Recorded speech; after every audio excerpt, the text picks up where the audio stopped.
Common గా ఏం చెప్పుకోవచ్చు అంటే బ్యాంకింగ్ సిస్టమ్ ఏ విధంగా అంటే సొసైటీలో రన్ అవుతుందో equal to commercial bank, same as it is అండి. బ్యాంకింగ్ సిస్టమ్ కమర్షియల్ బ్యాంక్ ని రెండు కూడా ఈక్వల్ గా చేసుకోవచ్చండి. బ్యాంకింగ్ సిస్టమ్ ఎన్ని ఆపరేషన్స్ అయితే ఆపరేట్ చేస్తుందో కమర్షియల్ బ్యాంక్ కూడా సేమ్ యాస్టీస్ అటువంటి ఆపరేషన్స్ ని ఆపరేట్ చేస్తుందండి. అండ్ సెకండ్ వన్ వచ్చేసరికి ఇండస్ట్రియల్ బ్యాంక్ అండి. క్వశ్చన్ లోనే ఉందండి ఇండస్ట్రియల్. ఈ టైప్ ఆఫ్ బ్యాంక్ ఎవరికి మినిమం సపోర్ట్ అనేది ఇస్తుందంటే కంప్లీట్లీ ఇండస్ట్రియలిస్ట్, ఆర్గనైజర్స్ వీళ్ళకి ఎక్కువగా హెల్ప్ఫుల్ గా ఉంటుందండి. ఈ బ్యాంక్ అనేది ఏం చేస్తుందంటే మినిమం లాంగ్ టర్మ్ లోన్స్ ని, మీడియం టర్మ్ లోన్స్ అనేది ఇండస్ట్రియలిస్ట్ పర్సన్స్ కి ప్రొవైడ్ చేయడం జరుగుతుందండి. ఎలా ప్రొవైడ్ చేస్తుంది అంటే ఏ పర్పస్ తో ప్రొవైడ్ చేస్తుంది అంటే ఎక్కువగా ఇండస్ట్రీస్ ఎక్కడైతే ఏ కంట్రీలో అయితే ఫామ్ అవుతుందో ఆ కంట్రీ ఖచ్చితంగా ఎకనామికల్ గా డెవలప్ అయినట్టేనండి. సో ఎకనామికల్ పొజిషన్ మన యొక్క బ్యాంకింగ్ సిస్టమ్ యొక్క మెయిన్ అచీవ్మెంట్ ఏం చెప్పుకున్నామండి, ఎకనామికల్ పొజిషన్ ని గ్రో చేయాలి, కంట్రీని ఎకనామికల్ గా డెవలప్ చేయాలి అన్న ఇంటెన్షన్ తోని బ్యాంకింగ్ సిస్టమ్ అనేది సొసైటీలో రన్ అవుతుందండి. ఎక్కువగా ఎకనామికల్ పొజిషన్ ఎక్కడైతే గ్రో అవుతుందంటే ఇండస్ట్రీస్ దగ్గర ఎక్కువగా గ్రో అవుతుందండి. మనం ఆల్రెడీ అనుకున్నాం ప్రీవియస్ దాంట్లో అగ్రికల్చర్ సెక్టర్ లీడ్ చేయడానికి ఎక్కువగా మిషనరీ సపోర్ట్ తీసుకున్నాం. ఈ మిషనరీ అంతా కూడా ప్రొడక్షన్ ఎక్కడ ప్రొడ్యూస్ అవుతుందండి, ఈ ఇండస్ట్రీస్ లోనే ప్రొడ్యూస్ అవుతుంది. అంటే ఇండస్ట్రీస్ లో ఏం జరుగుతుందండి, మ్యానుఫ్యాక్చరింగ్ ప్రాసెస్ అనేది జరుగుతుంది. ఇప్పుడు కంప్లీట్లీ సొసైటీ చూసుకుంటే నవేడేస్ చూసుకుంటే మన యొక్క లైఫ్ అంతా కూడా దేంతో ఎక్కువగా ఫామ్ అవుతుందండి, మిషనరీ లైఫ్ తోనే ఈ ఫామ్ అవుతుంది. సో మిషనరీ అనేది లేకపోతే మనం ఏ యాక్టివిటీ కూడా ఫాస్ట్ గా మూవ్ చేయలేకపోతాం. ప్రతి ఏదో ఒక యాక్టివిటీలో అయినా సరే ఖచ్చితంగా మిషనరీ అనేది మనం యూజ్ చేస్తాం. ఈ మిషనరీ ప్రాసెస్ జరగాలంటే ఖచ్చితంగా ఏముండాలండి, మినిమం క్రెడిట్ సపోర్ట్ అనేది ఉండాలి. సో మినిమం క్రెడిట్ సపోర్ట్ అనేది ఎవరిస్తారండి, ఈ ఇండస్ట్రియల్ బ్యాంక్స్ నుంచి రిలీజ్ అవ్వడం జరుగుతుంది. దీని యొక్క వర్కింగ్ అనేది ఇలా జరుగుతుందండి. అండ్ థర్డ్ వన్ వచ్చేసరికి అగ్రికల్చరల్ బ్యాంక్స్. సో మా కామన్ గా మన ఎగ్జాంపుల్ గా ఇండియన్ కంట్రీని తీసుకుంటే మెయిన్లీ ఇండియన్ కంట్రీ యొక్క బ్యాక్ బోన్ ఏంటంటే అగ్రికల్చర్ అని చెప్పుకుంటామండి, అగ్రికల్చర్ సెక్టర్. ఎందుకు ఇండియన్స్ అందరూ కూడా దేని మీద డిపెండ్ అవుతామండి, ఎక్కువగా ఫుడ్ గ్రెయిన్స్ మీద ఎక్కువగా డిపెండ్ అవుతుంది. ఫుడ్ గ్రెయిన్స్ అంతా కూడా ప్రొడక్షన్ ఎక్కడ ప్రొడ్యూస్ అవుతుందండి, అగ్రికల్చర్ సెక్టర్ లో ప్రొడ్యూస్ అవుతుంది. సో అగ్రికల్చర్ సెక్టర్ లో ప్రొడ్యూస్ అవుతుంది కదా అని ఆ ఫార్మర్స్ అనే వాళ్ళు ప్రొడ్యూస్ చేస్తే సరిపోదండి. సో వాళ్ళకి మినిమం సపోర్ట్ అనేది ఇవ్వగలిగితేనే సొసైటీలో వాళ్ళందరి యొక్క సాటిస్ఫాక్షన్ ఫుల్ఫిల్ చేయగలరండి. సో ప్రతి ఫార్మర్ కి కూడా కెపాసిటీ ఉండొచ్చు అండి, ఉండకపోవచ్చు. సో కెపాసిటీని ఎవరు రైజ్ చేస్తున్నారు అంటే ఈ అగ్రికల్చర్ బ్యాంక్స్ అనే వాళ్ళు రైజ్ చేయడం జరుగుతుంది.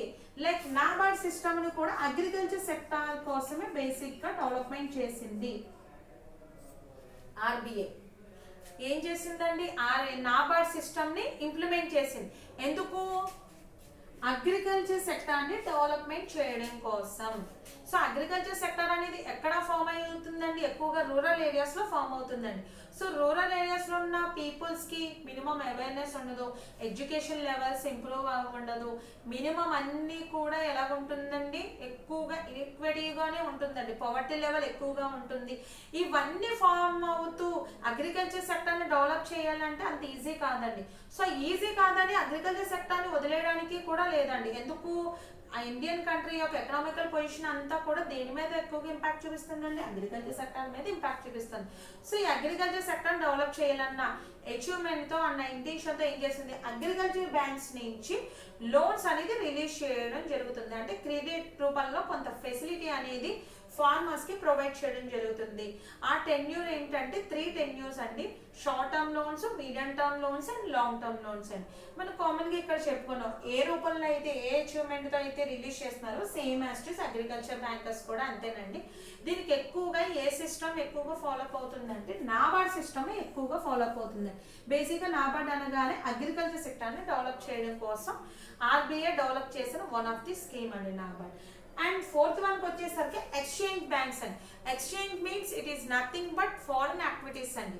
ఇప్పుడు మనం ఆల్రెడీ చెప్పుకున్నాం ఒక కంట్రీలోనే యాక్టివిటీస్ మూవ్ చేయడం ద్వారా ఏది కూడా అంత పాసిబిలిటీస్ ఉండవండి, బెనిఫిట్స్ ఉండవు, మినిమం రిసోర్స్ అనేది డెవలప్ చేసుకోలేము. ఖచ్చితంగా ఎక్కడైతే డెవలప్మెంట్ అయిందో ఆ కంట్రీతో మన యాక్టివిటీస్ అనేది మూవ్ చేయగలిగితేనే ప్రతి కంట్రీతో కూడా మనం ఈక్వల్గా కంపేర్ చేసుకోవడానికి ఎక్కువగా పాసిబిలిటీస్ ఉంటుందండి. ఎప్పుడు కూడా ఏ కంట్రీ యొక్క ఎక్స్పోర్ట్స్ అనేది రైజ్ చేయగలుగుతామో ఆ కంట్రీ ఎకనామికల్గా డెవలప్ అయినట్టండి. బట్ ఇండియాలో చూసుకున్నట్లయితే ఎక్స్పోర్ట్స్ కన్నా ఇంపోర్టింగ్స్ అనేది రైజ్ అయిపోతున్నాయి. ఎందుకు? మినిమం అన్నీ కూడా ఎలాగుంటుందండి, తక్కువగా ఉంటుంది. అందుకు మన కంట్రీలో మినిమం ఫెసిలిటీస్ లేక అదర్ కంట్రీస్ మీద డిపెండ్ అవ్వాల్సి వస్తుందండి. ఇక్కడ ఫారెన్ ఎక్స్చేంజ్కి వచ్చేసరికి ఏంటంటే ఇంపోర్ట్ అండ్ ఎక్స్పోర్టింగ్కి మూవ్ చేయడానికి యూజ్ అయ్యే బ్యాంక్ని ఎక్స్చేంజ్ బ్యాంక్ అని చెప్పుకోవచ్చండి. ఈ ఎక్స్చేంజ్ బ్యాంక్ అనేది ఎలా యూజ్ అవుతుందంటే మనకి ఎక్కువగా ఫారెన్ కంట్రీస్ తోని, అంటే ఫారెన్ కరెన్సీని మూవ్ చేయడానికి, అంటే ఇప్పుడు అదర్ కంట్రీలో మన యాక్టివిటీస్ అనేది మెయింటైన్ చేస్తున్నామండి. అదర్ కంట్రీ యొక్క కరెన్సీని మన కంట్రీలో మెయింటైన్ చేయాలంటే కుదరదు. ఎందుకు? అదర్ కంట్రీ యొక్క కరెన్సీ వేరేగా ఉంటుంది, మన కంట్రీ యొక్క కరెన్సీ వేరేగా ఉంటుంది.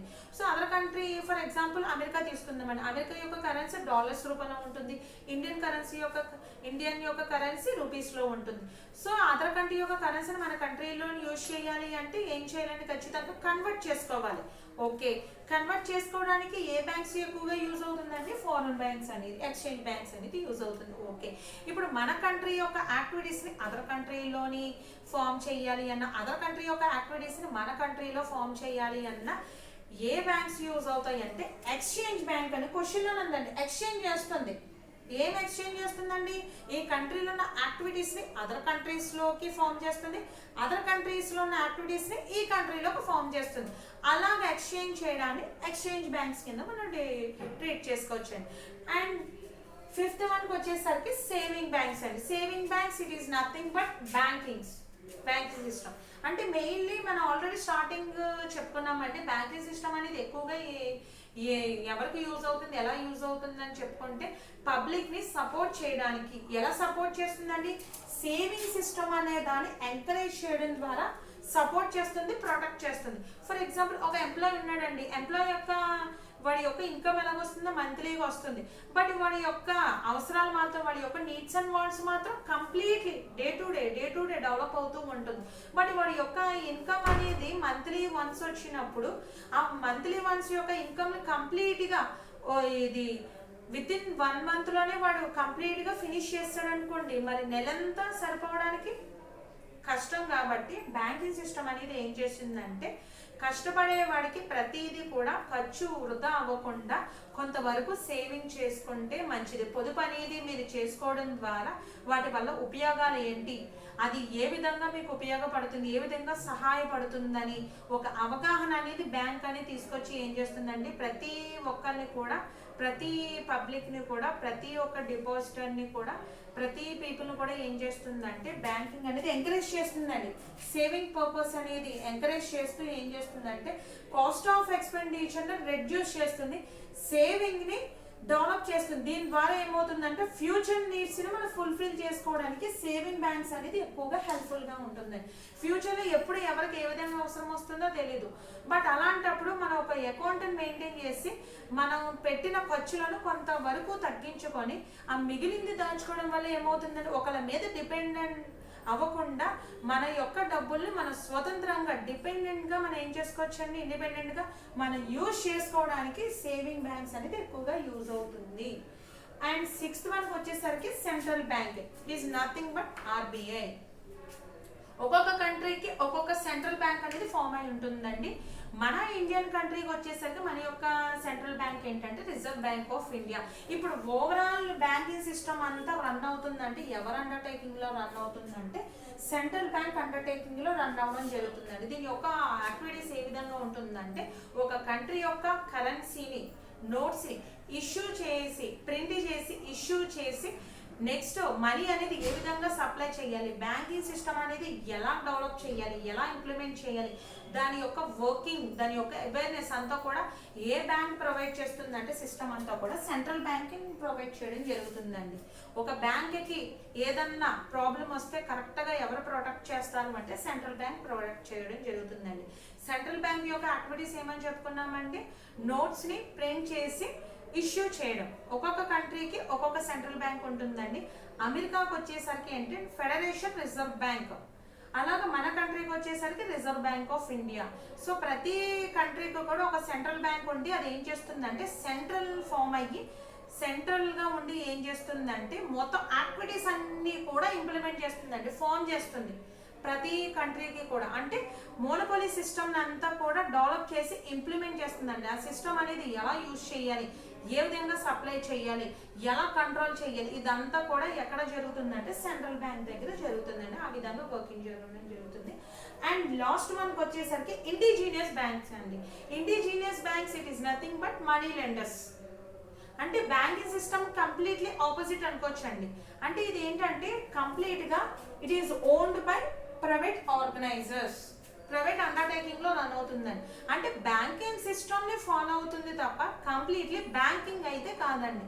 దీని యొక్క రిజిస్ట్రేషన్ అంతా కూడా ఎలా జరుగుతుందంటే ప్రైవేట్ అండర్టేకింగ్ లో జరుగుతుందండి. అంటే దీన్ని రన్ చేసే వాళ్ళు ప్రైవేట్ పర్సన్సే, దీన్ని కంట్రోల్ చేసే వాళ్ళు ప్రైవేట్ పర్సన్సే. అందుకే మనీ లెండర్స్ తో ఈక్వల్ చేస్తారండి. అంటే దీని యొక్క క్యాపిటల్ ని మనీ అంటే ప్రైవేట్ పర్సన్సే కాంట్రిబ్యూట్ చేసుకొని ప్రైవేట్ పర్సన్సే ఆర్గనైజ్ చేసి మేనేజ్ చేస్తే దాన్ని ఇండిజినియస్ బ్యాంకర్స్ కింద మనం ట్రీట్ చేసుకోవడం జరుగుతుంది. ఇక్కడతో ఫంక్షన్స్ కూడా ఫినిష్ అయిపోయిందండి. ఇంకా లాస్ట్ కేటగిరీ వచ్చేసరికి on the basis of organisation structure. అంటే కంప్లీట్ ఒక బ్యాంకింగ్ అనేది ఎలా ఫామ్ అవుతుంది, దాని యొక్క ఆర్గనైజేషన్ అనుకుంటే ఆర్గనైజేషన్ అనేది ఎలా ఫామ్ అవుతుందని 5 కేటగిరీస్ కింద మనం డిజైన్ చేసుకున్నామండి. Unit banking, branch banking, chain banking, group banking, correspondent banking అండి. సో ఫస్ట్ వన్ చూసుకున్నట్లయితే unit banking it is nothing but localised banking. ఈ యూనిట్ బ్యాంకింగ్ వచ్చేసరికి ఎలా ఫామ్ అవుతుందంటే ఒక సింగిల్ వేలో ఫామ్ అవుతుందండి ఈ బ్యాంకింగ్ అనేది. అంటే ఎటువంటి అంటే ఒక ప్లేస్ లోనే స్టేబుల్ గా ఫామ్ అయ్యి ఒక ప్లేస్ నుంచి దీని యొక్క ఆపరేషన్స్ అన్ని కూడా ఆపరేట్ చేస్తే దాన్ని యూనిట్ బ్యాంకింగ్ కింద ట్రీట్ చేసుకోవచ్చండి. ఇది ఒక ప్లేస్ లోనే ఫామ్ అవుతుందండి. అంటే ఫర్ ఎగ్జాంపుల్ ఇప్పుడు బ్యాంక్ ఆఫ్ బరోడా చూస్తున్నామండి. ఈ బ్యాంక్ ఆఫ్ బరోడా ఒక ప్లేస్ లోనే ఫామ్ అయింది. దాని యొక్క యాక్టివిటీస్ అన్ని కూడా ఒక ప్లేస్ నుంచి ఫామ్ చేసుకొని ఒక ప్లేస్ నుంచి ఆపరేట్ చేసుకుంటుంది. సో ఆ టైప్ ఆఫ్ బ్యాంక్స్ ఏవైతే ఉన్నాయో దాన్ని యూనిట్ బ్యాంకింగ్ కింద ట్రీట్ చేసుకోవచ్చండి. మనం దేంతో కంపేర్ చేసుకోవచ్చు అంటే సోల్ ప్రొప్రైటర్షిప్ తో కంపేర్ చేసుకోవచ్చు అండి. సోల్ ప్రొప్రైటర్షిప్ ని రన్ చేసే పర్సన్ ని సోల్ ట్రేడర్ ఎలాగైతే అంటారు, యూనిట్ బ్యాంకింగ్ ని రన్ చేసే పర్సన్ యూనిట్ బ్యాంకర్ అని మనం ట్రీట్ చేసుకుంటామండి.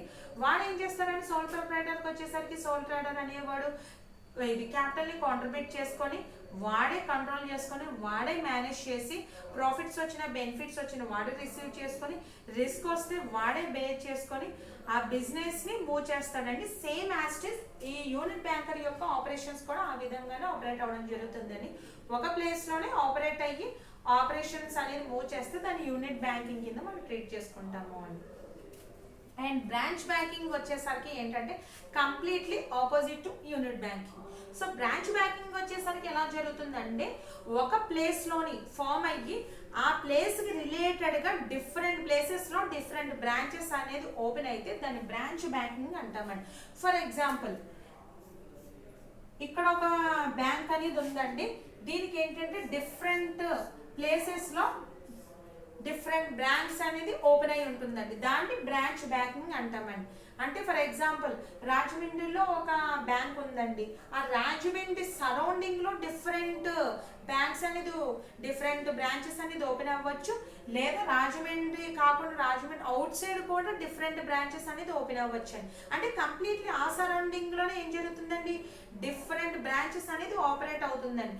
దాన్ని బ్రాంచ్ బ్యాంకింగ్ కింద మనం ట్రీట్ చేసుకోవచ్చండి. అండ్ చైన్ బ్యాంకింగ్ వచ్చేసరికి ఏంటంటే ఇది కంప్లీట్లీ ఏం చెప్పుకోవచ్చు అంటే చైన్ బ్యాంకింగ్ వచ్చేసరికి ఒక చైన్ ఫార్మేషన్ అండి. అంటే ఒక 2 or more బ్యాంక్స్ వచ్చేసరికి గ్రూప్ గా ఫామ్ అయ్యి ఒకళ్ళు దేనైతే ఫాలో అవుతున్నారో రిమైనింగ్ వాళ్ళు కూడా దాన్నే ఫాలో అవుతే దాన్ని చైన్ బ్యాంకింగ్ కింద మనం ట్రీట్ చేసుకోవచ్చండి. అంటే ఫర్ ఎగ్జాంపుల్ ఇప్పుడు కోఆపరేటివ్ సొసైటీస్ ఉన్నారండి. కోఆపరేటివ్ సొసైటీస్ అనే వాళ్ళ యొక్క రూల్ ఏంటంటే each for all for each అన్న ప్రిన్సిపల్ ని వాళ్ళు ఫాలో అవుతారండి. సో ఆ ప్రిన్సిపల్ ని ఫాలో అవుతూ వాళ్ళు ఏం చేస్తారంటే సొసైటీస్ ని డెవలప్ చేసుకుంటారు, ఇంప్లిమెంట్ చేస్తారు, రన్ చేస్తారు. ఆ సొసైటీ అనేది ఒక ప్లేస్ లోనే ఫామ్ అయి ఉండదండి, డిఫరెంట్ ప్లేసెస్ లో ఫామ్ అవుతారు. బట్ వాళ్ళు యూజ్ చేసే రూల్ మాత్రం ఏంటండి అందరూ కూడా ఫాలో అవుతారు కోఆపరేటివ్ సొసైటీస్ అనే వాళ్ళది. ఇప్పుడు ఫర్ ఎగ్జాంపుల్ ఏమనుకున్నామండి, రాజమండ్రిలోని ఒక కోఆపరేటివ్ సొసైటీ అనేది ఫామ్ అయ్యి ఉందండి. దానికి సరౌండింగ్లో డిఫరెంట్ ప్లేసెస్లోని ఈ కోఆపరేటివ్ సొసైటీస్ ఉన్నాయి.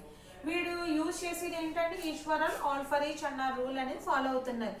రిమైనింగ్ దీనికి రిలేటెడ్గా ఉన్న వాళ్ళు కూడా అదే రూల్ని ఫాలో అవ్వడం జరుగుతుంది.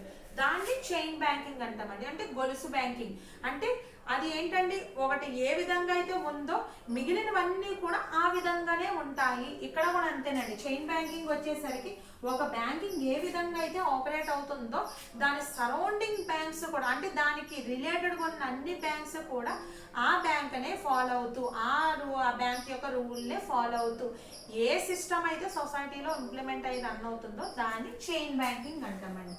గ్రూప్ బ్యాంకింగ్ వచ్చేసరికి ఏంటంటే గ్రూప్ గా ఫామ్ అవడం అండి.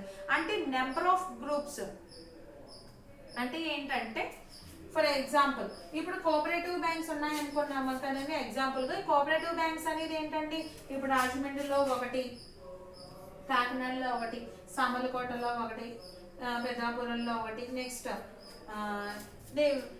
తాడేపల్లిగూడెంలో ఒకటి, అలాగే కొన్ని ప్లేసెస్లో తీసుకున్నామండి. ఇవన్నీ కూడా ఏంటండి ఒక గ్రూప్గా ఆపరేట్ అవుతున్నాయండి. అంటే ఈ గ్రూప్స్లో ఏంటండి ఒకరిని హెడ్గా వాళ్ళు తీసుకొని ఏం చేస్తారంటే ఇవన్నీ కూడా ఈక్వలేనండి. ఇవన్నీ కూడా గ్రూప్స్ అన్నీ ఈక్వలే.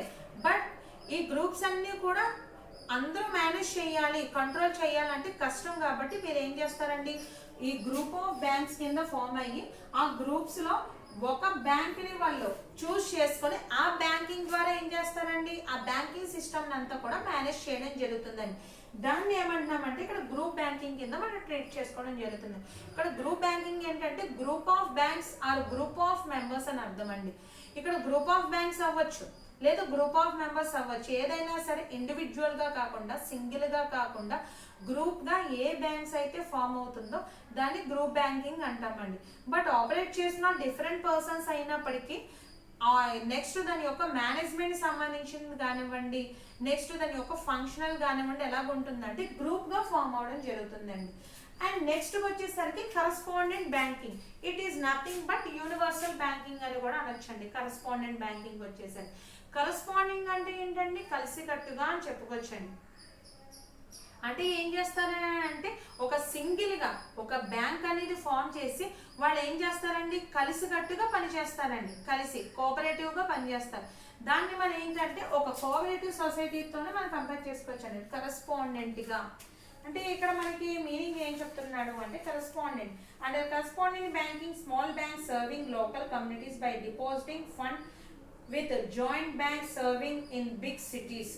అంటే కరస్పాండెంట్ గా అంటే ఏం చెప్తున్నానంటే స్మాల్ సిటీస్ అంటే మెయిన్లీ ఏం చెప్తున్నానంటే joint bank serving in big cities. అంటే డిపాజిటింగ్ అనేది ఏం చేస్తుందని కలెక్ట్ చేస్తుంది. ఎక్కడి నుంచి కలెక్ట్ చేస్తుందని, ఎలాగా జాయింట్ బ్యాంక్స్ తోని అది లింకప్ అయ్యి జాయింట్ బ్యాంక్స్ తో ఏం చేస్తుందండి, డిపాజిటింగ్ ఆఫ్ ఫండ్స్ అనేది గ్యాదర్ చేస్తుందండి. అలా డిపాజిటింగ్ ఫండ్స్ ఆఫ్ గ్యాదర్ చేయడం ద్వారా ఏమవుతుందంటే బ్యాంకింగ్ అనేది ఒక బిగ్ సిటీలో ఫామ్ అవుతుంది. అంటే కరస్పాండెంట్ గా కలిసి కట్టుగా పనిచేస్తుందండి. అంటే ఏం చేస్తుంది, ఒక బ్యాంక్ వెళ్ళి వేరే బ్యాంక్ తో క్లబ్ అయ్యి ఏం చేస్తుందండి. ఫర్ ఎగ్జాంపుల్ ఇప్పుడు ఎస్బీఐ ఉందండి. ఎస్బీఐలో కొన్ని బ్యాంక్స్ అనేది మర్జ్ అయినాయి. State bank of Hyderabad, state bank of ఇండియాలో ఇవన్నీ కూడా మర్జ్ అయ్యాయండి. ఈ మర్జ్ అయ్యి ఏం చేస్తుందండి, కరస్పాండెంట్గా ఒక గ్రూప్గా ఫామ్ అయ్యి ఏం చేస్తుందండి, సిటీస్ ఒక బిగ్ సిటీలోని ఒక బిగ్ బ్యాంక్ కింద ఫామ్ చేసుకొని దాని యొక్క ఆపరేషన్స్ అన్ని కూడా ఆపరేట్ చేస్తుందండి. దీనివల్ల ఏమవుతుందండి, వారి యొక్క బ్యాంకింగ్ సిస్టమ్ ఫాస్ట్గా గ్రో అవుతుంది. ఎప్పుడు మర్జ్ అయినప్పుడు అండి. సో అలాంటి సిస్టమ్ని మనం ఏమనుకోవచ్చు అంటే కరస్పాండెంట్ బ్యాంక్ కింద మనం ట్రీట్ చేసుకోవచ్చు అండి.